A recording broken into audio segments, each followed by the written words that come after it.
We begin where the multiplayer trailer for Black Ops left off, with theater mode.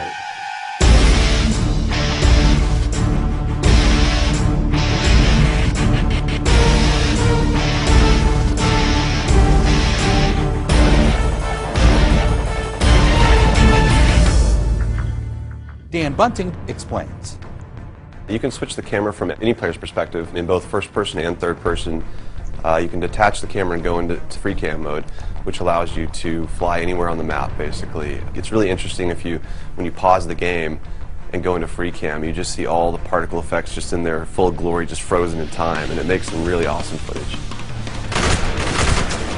We really want to give players the tools to be creative, make their own machinima, make their own highlight reels. Maybe they're really competitive clans that want to just capture the films from their matches and then go back and analyze what the other team did or whatever.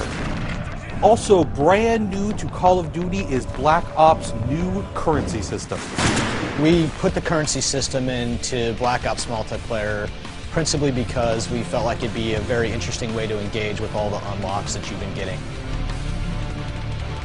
So one of the things that's really fun about currency is instead of being specifically told at a specific level what you're going to get, we're unlocking features by level, but then once the feature is unlocked, you can purchase any component of that feature with the currency directly.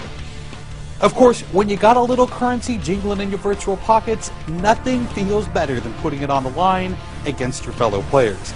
Say hello, everyone, to wager matches. When we were developing the wager match game modes, we went through a whole bunch of ideas to find the 4 that we were going to use to ship inside the game.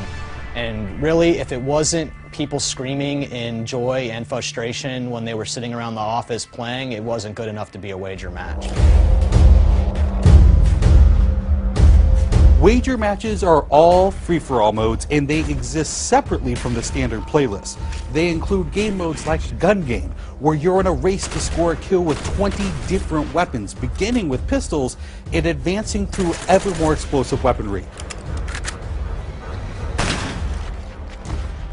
It's extremely rewarding for us as a design team to put something up there that people are reacting to really well and it's slightly different than what they get, and everyone loves the core game. And you have to be very careful when you're finessing the core mechanics of the game. But wager matches let us kind of get our creativity flowing and do some things that you're not normally used to, and then spin them up in unique ways and combine things in ways that you haven't seen before, that you never really thought of, and that wouldn't be appropriate for the core game, but are completely appropriate for wager matches.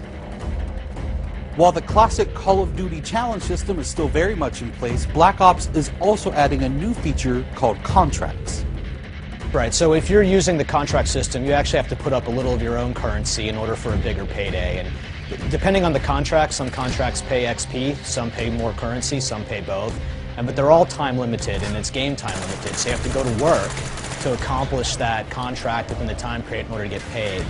It's different from the challenges, in so much that the challenges some players like to use very aggressively, and they map out their path through the challenge system in order to maximize their XP gains, in order to level faster. And then a whole nother set of players uses the challenges sort of passively. They're there, when you get them they feel good, but contracts gives you a way to directly engage with the content inside the game.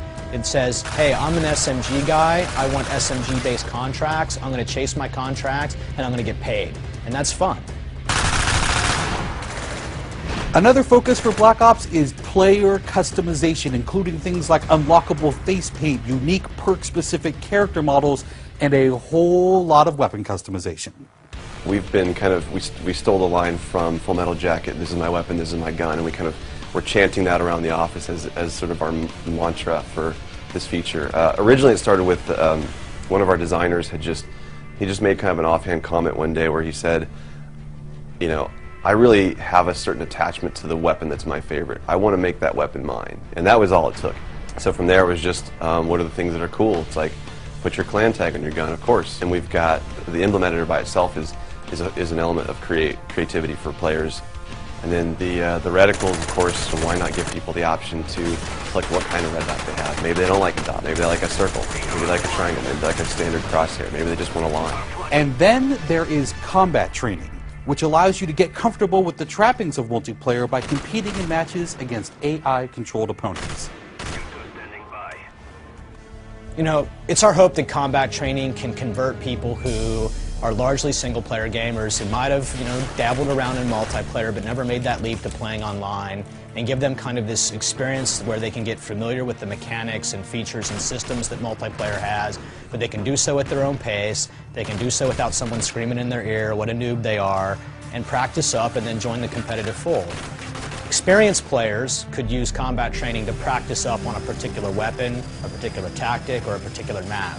So we think it appeals to both audiences, but most directly it was designed to help new players get into the mix.